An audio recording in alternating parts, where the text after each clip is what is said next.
The sky was gray. The wind was cold. Soldiers stood in a perfect line, their boots pressed into the wet ground. A single flag, red, white, and blue, covered the coffin in front of them. People did not speak.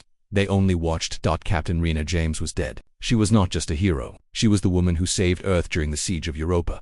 Everyone knew her name. Everyone had seen her face on the news, but today there were no cameras, only silence, only sadness. General Walker stood at the front. His eyes were heavy. His voice cracked as he spoke. She gave everything to protect us. Let her rest with honor. The soldiers fired 3 rounds into the air, a sign of respect. Then, slowly, they began to lower the coffin into the ground. But just before the coffin touched the dirt, a strange sound cut through the air. Beep, beep, beep. Lieutenant Cara Miles, standing at the edge of the crowd, looked down at her wrist. Come. A warning alert blinked red. Something was coming. Fast. She turned to the sky. At first, there was nothing. Then silver streaks. Get down. She shouted. People screamed. Some dropped to the ground. Others ran toward their cars. In seconds, the sky lit up with fire. Bright orange beams shot down from above. Trees exploded. The ground shook. Alien ships, 6 of them, moving in formation. The funeral had turned into a battlefield. Soldiers rushed forward, forming a wall in front of the civilians. Walker shouted orders. Drones launched from hidden turrets nearby. They moved fast, attacking the alien ships with precise strikes. But the aliens didn't fire back. They flew low. They circled the funeral site. Then they rose into the clouds again. Not a single human was hit. It was strange. Too strange. Cara ran to the command tent where the radar team was checking the flight path. They were here for only 43 seconds, one tech said. No shots hit our people. And, look at this. On one of the screens, a slow-motion replay showed one of the alien ships pausing just for a moment above the coffin. It stopped. Cara whispered. Why? General Walker didn't care. He was already calling for an emergency council meeting. They attacked during a funeral, he growled. We can't let that go. But they didn't shoot anyone, Cara said. It's like they were watching. Walker's eyes narrowed. They were testing us. Later that night, in a secret underground bunker, Cara reviewed drone footage again. One frame caught her attention. In the far corner of the graveyard behind a large tree stood a figure, not human, tall, thin. Its skin was silver blue, its eyes glowing faintly. It wasn't holding a weapon. It wasn't fighting. It was standing still like it was mourning. She zoomed in. The alien had placed something on the ground. A small object, maybe a stone. A symbol. She called the tech team. Get me a drone on that gravesite, now. When the drone returned, it brought back the object. It wasn't a weapon. It wasn't a threat. It was a black box, smooth, warm to the touch, and humming. Back at the lab, they ran tests. The box projected light, shapes, images. The first image, Captain Rena James, standing beside something tall and glowing. The second image, the same alien that was at the grave. And the third image, a funeral, but not human. Aliens, dozens of them, walking slowly in a circle, placing stones on the ground, playing music with strange instruments. They have funerals too, Cara whispered. They honor the dead. No one spoke for a while. What if they didn't come to attack, she asked. What if they came to say goodbye? Someone laughed quietly. Aliens with feelings, but Cara didn't laugh. She looked again at the first image. Captain Rena and the alien, standing together, side by side. Not fighting, maybe, she thought. There was something more, something she didn't know yet. The news spread fast. People were angry, scared, confused. Every channel on Earth was showing the same headline. Aliens attack human funeral. No deaths, no reason. Talk shows exploded. Some wanted war. Others asked for answers, but no one had any, except for Lieutenant Cara Miles. She sat alone in the dark bunker, staring at the alien black box. The glowing images still played inside it. The music, the slow, sad tones looped again and again. Aliens had their own funeral rites. That much was clear now. But why come during ours? Why risk everything just to place a stone beside a human coffin? Then, something new happened. The black box changed. A soft hum turned into speech. Not in English, but in something strange, raw and deep. It almost sounded like mourning. She called in Dr. Lin, the best linguist Earth had. It's a message, he whispered. It's not an order, not a threat. It's a prayer. A prayer, Cara asked. Dr. Lin nodded slowly. I keep hearing one word repeating. It translates close to loss, in both their language and ours. A chill ran down Cara's spine. What if they weren't just watching our funeral, she said. What if they were having theirs, too? Suddenly, the base shook. Alarms blared. Guards ran through the halls. Red lights flashed everywhere. Cara grabbed her gear and sprinted toward the command room. We have an alien pod, shouted the guard on duty. It crash-landed near Nevada Base 7. No attack, no defense systems triggered. It just landed. Within minutes, she was on a transport plane, flying straight toward the desert. The pod was small, round, covered in burn marks. One side had cracked open. Inside was a single alien, thin, wounded and unconscious, but breathing. Next to him, another black box. Don't touch it yet, Cara ordered. Scan everything first. The alien had no weapons, no armor, just simple clothes, almost like robes. The black box, however, was pulsing faster than the last one. Dr. Lin arrived by drone link and activated the new box. This time there was a video, not images, not music, but a real message that showed two sides, human soldiers and aliens standing across from each other in silence. Between them stood Captain Rena James and the same alien commander from the graveyard photo. They weren't fighting, they were shaking hands. "This is proof," Cara said, voice trembling. "She met them before she died." "Looks like it," Lin agreed. They weren't just her enemies, they were her allies. Before they could say more, the alien on the table groaned. His eyes blinked open. Slowly, weakly, he looked around the room. He didn't panic, he didn't shout. He placed one hand over his chest right where his heart should be. And then he whispered in perfect broken English, "Where is the warrior Rena?" Everyone froze. Cara stepped forward. "She's gone," she said softly. "We buried her." The alien looked down. His fingers trembled. "She was brave," he said. "She saved one of mine, when your kind did not. I came to honor her, not to fight." A long silence filled the room. Then, slowly, he reached into his pocket and pulled out a small metal pin. It was shaped like Earth's military crest but made from alien metal. "We mourn the brave," he said. Cara felt her breath catch. She now knew this was not war. It was a ritual, an old, deep tradition of their kind. And yet, the sky was not calmed outside the base. Scanners picked up movement, more alien ships, but they didn't come in attack formation. They floated slowly around Earth's orbit, like silent watchers. Waiting. Cara turned to the general on the video feed. "Sir, they're not coming for war." Walker grunted. "So what do they want?" She looked at the alien on the table. "They want to bury their dead." The alien's words echoed in Cara's mind. "We mourn the brave." He hadn't come to hurt anyone. He had come to honor a hero. But the world didn't know that. News channels were still screaming about war. Fear spread like wildfire. People wanted revenge. But Cara knew this wasn't a war, it was something else. Inside the lab, scientists carefully opened the second black box. This one was older, scratched and faded, but inside was something unexpected. A recording, Captain Rena James's voice. Clear, strong, real. Cara leaned forward, heart pounding. Entry 74, Rena's voice said, "Today I made contact. Not with an enemy, but with someone. Like me. He lost soldiers, I lost friends. We both buried the dead. Maybe we're not so different." The scientists fell silent. Why wasn't this ever shared? One whispered, "This is proof of peaceful contact." Cara stared at the screen. Someone hid this. Rena had clearly been in contact with the aliens before her death. She had even worked with them. And yet, no one knew. "Run a trace on this recording," Cara ordered. "I want to know where it came from and who erased it." A few hours later, the truth hit like a bomb. The original copy of the recording had been deleted from Earth's defense archives by someone inside the top command. Someone wanted war. Someone didn't want peace with the aliens. Cara's hands clenched into fists. "They buried the truth," she whispered. The alien, still weak but stable, was moved to a secure room. Cara entered quietly, holding the black box. The alien looked up and nodded.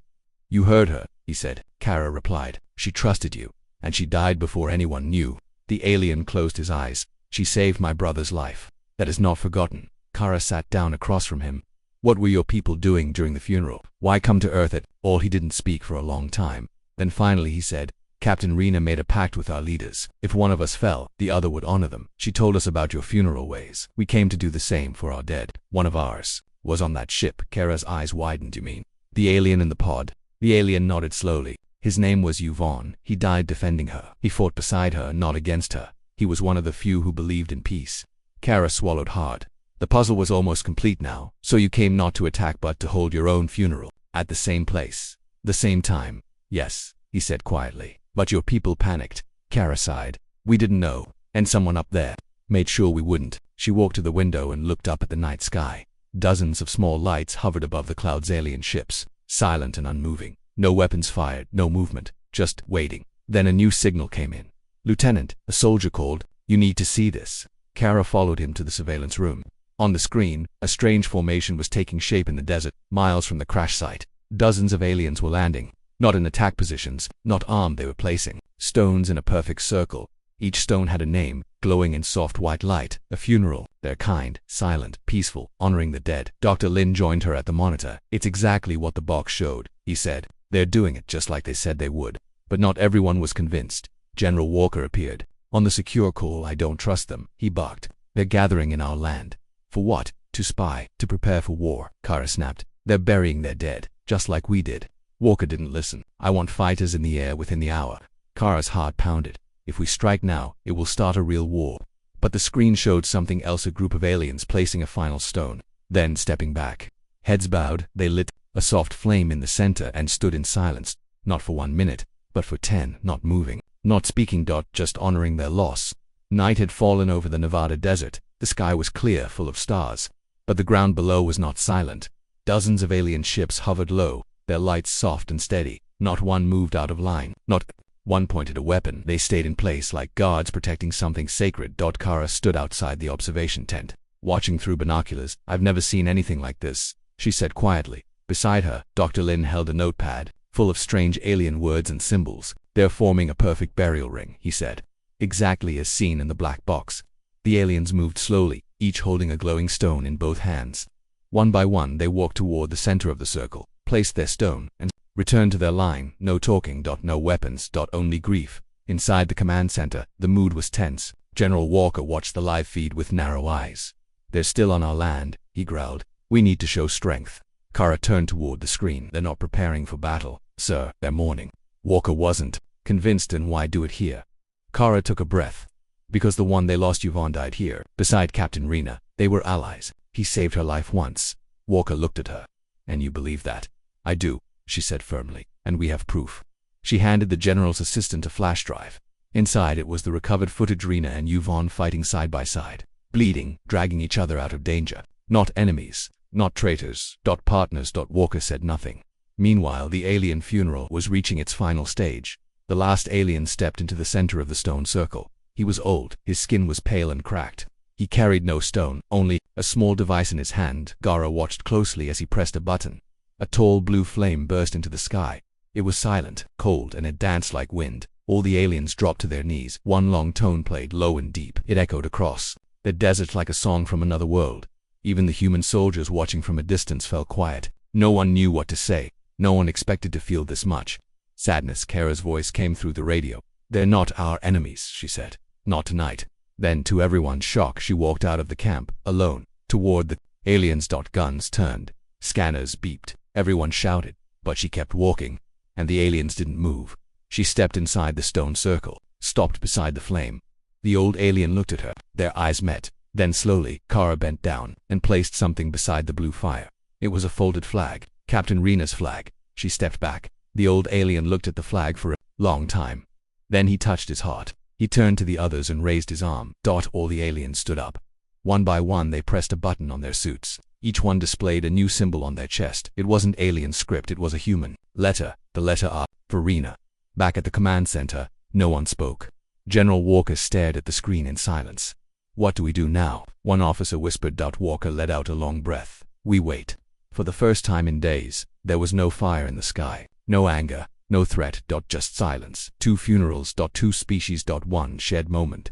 Tall, silent aliens stood like statues. No one moved, no one spoke. Their mourning was over, but something was still missing. Cara walked back to the human base slowly. Her heart felt heavy, but not with fear, with respect. In her hands she held a small silver cube. The old alien had given it to her before she left the circle. He said nothing. He only touched his chest, then placed the cube in her palm. "What is it?" General Walker asked when she returned.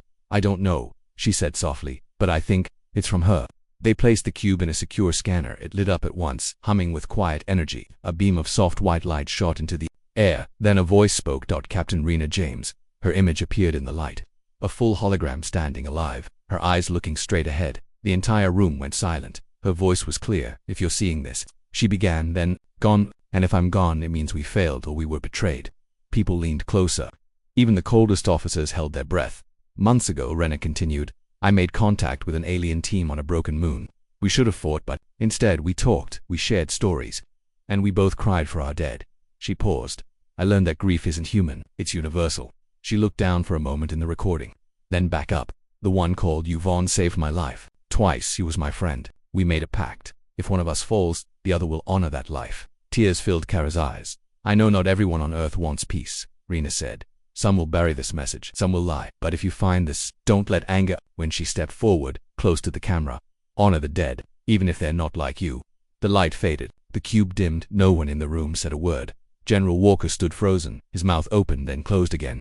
He sat down, slowly, and stared at the table. "Sir," Cara asked. He raised a hand. "I need a moment." The news spread fast. Rena James had made peace with the aliens long before her death. She had recorded everything, hidden it in a device small enough to escape the sensors. The aliens hadn't come for war. They had come to keep a promise. Some people were ashamed. Others were angry, but most were silent. For the first time, humans looked at the aliens not as monsters but as people. People who mourned, people who remembered, people who had hearts. A council meeting was called that same night. Earth's leaders watched the message in full. The evidence was clear. Captain Rena had died with honor, and so had Yvonne. Cara stood in front of the room and gave her report. The attack was not an attack, she said firmly. It was a ritual, a shared moment of mourning, and we nearly destroyed it with fear. Someone in the room stood up. But what now? What do they want next? Cara shook her head. Nothing. They already got what they came for. They buried their dead. Just then, a signal came in from the satellite station. Alien ships were leaving Earth's orbit, one by one. They rose quietly into space. No message, no sound. Just a final image sent to Earth's main screen, a picture of Captain Rena standing beside Yvonne, both smiling, both holding a folded flag. Human and alien together. The alien ships were leaving one by one. They disappeared into the sky like stars going out. No weapons, no threats, just silence and a single message left behind, an image of unity, a memory of peace, but not everyone on Earth accepted it. Deep inside Defense Headquarters, a secret order had already been prepared. A missile strike, quiet, hidden. It was waiting for one word from a man who still believed in war. General Walker. He stared at the order in front of him. It was already loaded, ready to launch. It had been approved long ago, before the alien funeral, before the message from Rena, before everything changed. His hand hovered over the authorization pad. They could be lying, he whispered to himself. They could come back stronger. We should strike now, while they're exposed. The launch officer looked nervous. Sir, the people saw the message. The council voted no attack. Walker didn't blink. It's not their choice. It's mine. Across the base, Lieutenant Cara Miles was just finishing her final report when a technician ran to her, panic in his voice. They're going to launch, she said breathlessly. They're ignoring the vote. Cara's heart dropped. She grabbed the flash drive with Rena's last words and sprinted toward the command center. Sirens started to whine. Launch countdown had begun. 60 seconds. She burst into the room. Abort. The launch. Walker didn't turn around. You're too late, Lieutenant. Cara ran to the main screen and connected the drive. Then let them hear the truth again. The room went dark. Rena's voice echoed once more, strong and clear. Honor the dead, even if they're not like you. Images of the alien funeral lit up the walls, the soldiers kneeling, the blue flame, the shared grief, the unity. 45 seconds. Walker clenched his jaw. You think that changes everything? Cara stepped closer. No, but it changes enough. You're not protecting us, sir. You're about to destroy the one thing Rena died for. 30 seconds. Walker's hand trembled. He looked at the screen one last time. Rena was smiling, Yvonne beside her, a flag between them. Both proud, both gone. He closed his eyes. Then slowly, with a heavy sigh, he pulled back his hand. A board code entered. Countdown stopped. The room went quiet. Walker didn't speak. He just walked away. Later that night, the last alien ship vanished into the stars. The skies cleared. Earth was quiet again. Cara stood at the edge of the burial site. The alien stones were still there, glowing softly. She placed one more beside them, marked with the name Captain Rena James. Above her, a small drone flew by, projecting a simple message into the sky: 2 species, 1 promise, never forgotten. Back at HQ, the war orders were burned. A new alliance was formed, not with weapons but with memory, respect, and truth. Humans that had almost made a deadly mistake. But in the end, they chose to listen to the dead. And because of that, peace lived on.